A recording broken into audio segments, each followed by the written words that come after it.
Мелита, си била кај мајката и таткото? Не сум била кај баба ми, кај дедо ми. Се шегувам. Нормално дека сум била. Знам зашто ме прашаш. Да, зборувам за еден скопски стар фраер, кој што... Стар фраер? Стар скопски фраер. Не мислам дека Ми тоа е занима стар стари фраери, фраер. те шегувам. Кој што всушност е љубител на домашниот амбиент. И самиот вели дека всушност да бидеш мангупи не е така лесно. Знаеш колку сладко самокви таму сум јадела? Со кафенце. Да. Знам. Утринска на попладневно, зависи како како. Да, имаат и одлични журки со Франц. Имаат навистина забавна програма. Кој е поразлична. Кој е поразлична и токму затоа разговаравме со Пиже. Добре, кога станува збор веќе за Пижа, нема кој инакој да го најавиме, за да сите знаат за кога ќе зборуваме во продолжение. Тој ни откри многу работи, можеби малку и онака носталгично зборуваше за времето кога ноќниот живот имаше малку поинаква форма за својата кариера и за некои правила во угостителството.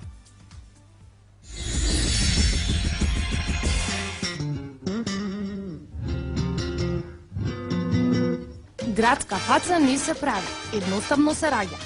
Многумина се обиделе да станат, но малкумина успеале. Човекот, чија Википедија е составена од само една слика, а е добро познат лик во градов, дефинитивно треба да се погрижи да си обогати сопствената страница.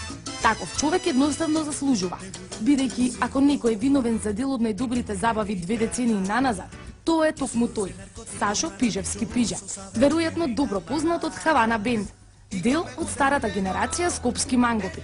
На гости бевме кај мајка му и татко му. Не пречека во ритамот на салса.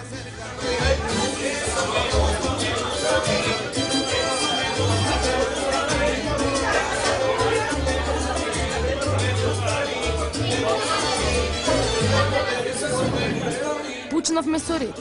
Колку е тешко да се стекне епитетот градска фаца, но и да се задржи. Па види, ништо не е лесно во животот, така. Исто кој, мислам, фаца градска или можда овој контекст на нова долго живење у градов, тоест на скопскиве улици, врзано со ноќниот живот, веројатно, на тоа алудираш со градската фаца, така. Од Хавана 91 се до Аха. Што се случи со локалите кои некогаш беа шемата во Скопје? За разлика од локалите на запад, кај што не е сменета ни една шајка, например, по 20 на години направено така и останато така. Локали еден куп, мислам, и јас имам држано. Рецимо, имајте најдолго трајала дискотеката Силекс, која сум ја држал 5 години. Исто како Хавана клуб во парк 91 која отворив. И тоа траеше, мислам, и ден денес трае, истото име го има задржано. Баш ми е драго дечките што продолжија, што го работат добро тоа место. Така тоа се 2 места јас што сум ги држал релативно долго време. А инаку другите биле релативно кратко трајни објекти.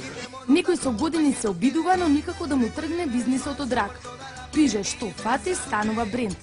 Со одговорот на ова прашање се надзира неговата скромност. За бренд не може да се збори, бренд треба да помине време и не знам кој знае колку човек да се обогати па за да направи бренд.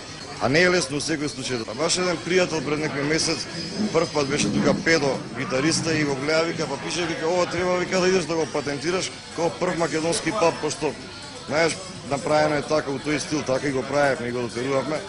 И малку е поразлично од останатите, инаку точно 6 месеци како работиме и доста луѓе поминале овде, и постари, и помлади. Необично за ваков локал е да се служи сладко од смокви, само да знае колку е зборувано.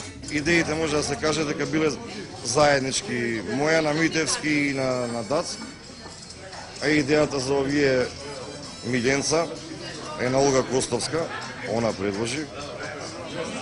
Фала, Оле. И искочи исто и ова интересно, бидејќи прво името, според името сакавме да го направиме и локалот да потсеќа се повеќе и повеќе на една дневна соба, тоест на домашна атмосфера. Заразата на 21 век во превод Facebook владее дури и кај мајката и таткот. Од обична Facebook група до големо изненадување. Зошто? Многу беше чудно што за само 7 дена, првите 7 дена, ние имавме 6000 фанови. И верувајте дека нити јас, ни Митевски, ни Дац, овде мора да го спомнам Љупа, кој е менаџер на локалот, нити он, не праќавме никому да стане фан на мајка и таткото.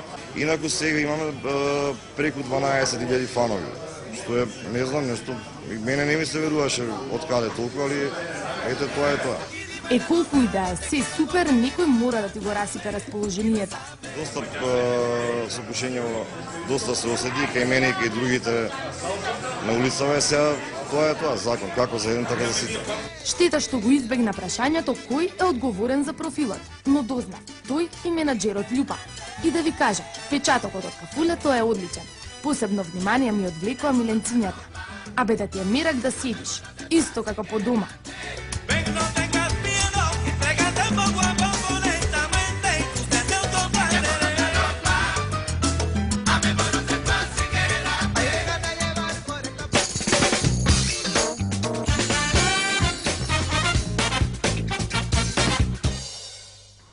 Смееме самија тука расположени, се надевам дека и вие веќе уживате и со насмевки на лицата со дома.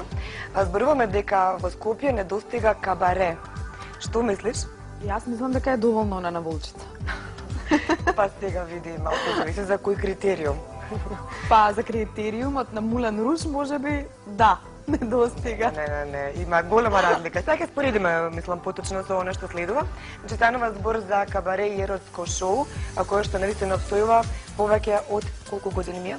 Па постои од 50-тите години, значи од прилика Значи, пресметете. прилика око. И уживајте.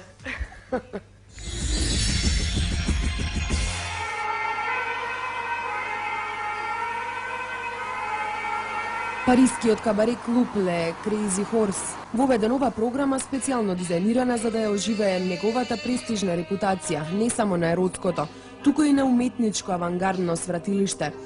Клубот Ле Crazy Horse кој